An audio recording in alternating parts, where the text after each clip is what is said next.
You're still watching Ways. Now, Menstrual Hygiene Day is an annual awareness day on May 28 to highlight the importance of good menstrual hygiene management at a global level. It was initiated by the German-based NGO WASH United in 2014. In developing countries, women's choices of menstrual hygiene materials are often limited by the cost, availability, social norms, and adequate sanitation facilities and access to feminine hygiene products are one part of the solution. Creating a culture that welcomes discussion and makes adequate education for women and girls is of equal importance. Now, research has found that not having access to menstrual hygiene management products can keep girls home from school during their period each month. Now, Menstrual Hygiene Day is an occasion for publicizing information in the media, including social media. Public information campaigns can help to engage decision makers in policy dialogue. Now, the day provides an opportunity to actively advocate for the integration of menstrual hygiene management into global, national, and local policies and programs. I had to spend my time to talk about this today because girls, I was privileged to meet with one of the founders of, she creates very, very innovative, she creates pads. Reusable? Reusable pads with charcoal and all of that. I can't remember her name now. And she told me how, I didn't used to think this was a big deal, because it's affordable for me. My parents never had the problem of, but girls had to use cloth, they had to use all sorts of things. So because of that, what they would just do is they would just stay away. They will stay away from going to school the period that their monthly circle come around. So this is a very important day to talk about things like this and raise awareness. That, women who do not know, young girls especially, who do not know how to take care of themselves when they're actually having their period, they will be able to know that you have to keep yourself neat, clean, and so that you don't smell.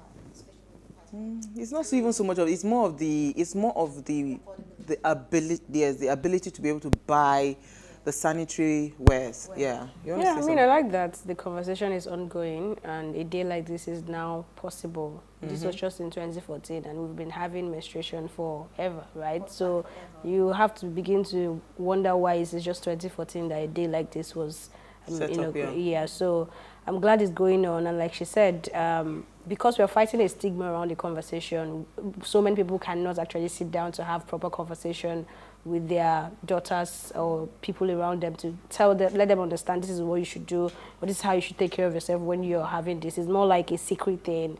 Oh, hush, hush. Don't let anybody see your sanitary pad. I remember one day I was walking around with, and the interesting thing is the pad I use has this very funky way of packing their pieces, right? So I held it and I was walking, and someone was like, why would you be holding it like that and walking around? Like, why can't you hide it? I'm like, why exactly do I need to hide it, So I like that we have more bold women that are having these conversations, and they're also helping to encourage people, sharing their own story as well, so that other girls can have them as role models in that regard. Do you understand? To be able to understand how they feel as well when this period comes, and absolutely what they can do, how they can take care of themselves, where they can get these reusable pads. Although we've also had conversation regarding reusable pad, when you bring it back to places like Nigeria and Africa, we still have water issue. And when you're using a reusable pad, you need loads of clean water to be able to wash it. Then now a good place to air dry. So that's another problem on its own. I think we'll probably find a day to have a conversation around that. Yes. All right. So what? Let's just take a very short break. When we return, we'll continue the conversation. Stay with us.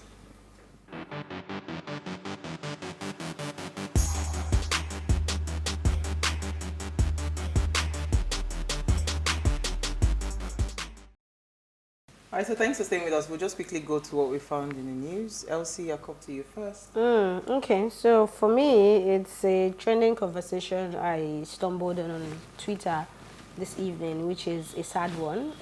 This is from Breaking Times, and they say over 150 people have been killed in Benue in the last 7 days by armed Fulani herdsmen. There's a systematic genocide going on in the middle belt of Nigeria, and it is largely underreported. So people are raising their voices towards this to call the attention of the government. I mean, I remember when you were having a conversation on cows, what did you call open grazing, and somebody called to talk about this same Benue issue, that the governor has been calling for help and the government hasn't said anything, but once you touch cow, they are talking. So that reminded me of that conversation as well. And I don't know, Nigeria, we need help. We do need help. People are dying in Benue State. This is also one of the things that is affecting food security in the country. Thank God we're having that conversation now, and our guests will come in. It's the biggest issue affecting food security in the country. I don't know. Yeah. It's one of the things. Let's do something quickly. Okay, they had in accident prevention, FG, to equip 40 million children with reflective jackets was what actually caught my attention in the news today. And they're going to do this for children who are between the ages of 4 to 14 years of age. Let me use this because there's no good way to say this in English. Poor man pikin, they suffer. Because for me, these children are between the ages of 4 to 14. Why can't the federal government of Nigeria actually provide buses for these children and tell the parents to pay a token?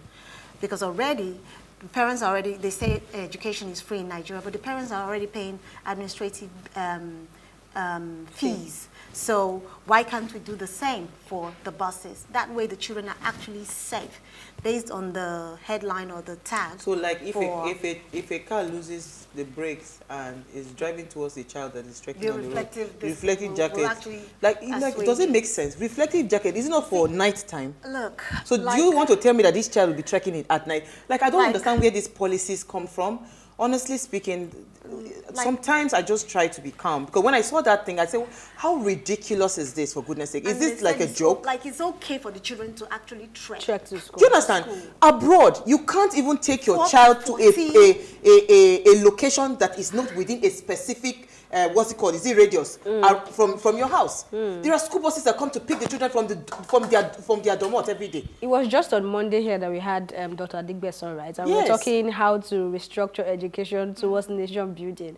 With the whole big grammar that we spoke on Monday, to think that the people that are actually making policies and decisions in our Ministry of Education, if other ministers were present there, that's the part that's even paining me, because when you are inaugurating something reasonable now, you invite them, maybe a corporate organization has a better initiative and invites them, they'll be busy, they will send their representative, but they were present to commission reflective jackets for children. It's all right. One thing that actually annoyed me about the whole thing, 1 minute, is this, that he said that it is in pursuant of good health and well-being of school children and the realization of quality education. What was quality education? Who sold them the idea and who bought it? We'll bring this up because this reflective jacket, I want to understand. It's like how does this affect their education? We need to open some of these so that they can check to schools in safety. It's sad. It's so sad the way my story is just, this guy just likes to be in the news, so let me help him to continue the news. My joining APC will bring federal assistance to Cross River. When I saw this, I just laughed. So this governor, Ayade, that's a Cross River State governor, he was saying that the state does not have reasonable allocation, and we're not part of the 13% derivative, so we are not part of the NDDC, we don't have oil. So according to him, this movement that he's moved to the APC will bring some form of progress, because now he has some form of alliance. So is he saying that President Muhammadu Buhari is purposely sidelining states of PDP governors and not sending them allocation? And this is what we keep saying. Or giving them what is rightfully theirs. So for me, I just think that is not what I'm saying. Is that what he's saying? I'm not saying that's what he's saying, because, and that is what he's implying, because this is something we see over and over again, and I think we are tired. If you are an APC government, it shouldn't mean that you should now sideline a PDP state. Regardless, once elections are done and you've been elected, you throw away politics and you do governance, and governance does not know party. Will the administration admit to what he's accusing them of now? Because this is an allegation too, whether they agree or not. Our country is a very emotional. We'll probably bring all these topics next week, because there are just too many things to talk about, but we don't have time for them. I want to find a way to solve our food security problem in this country, because that one is a big issue. If hunger starts like this, everybody will go crazy. All right, stay with us. We'll be right back.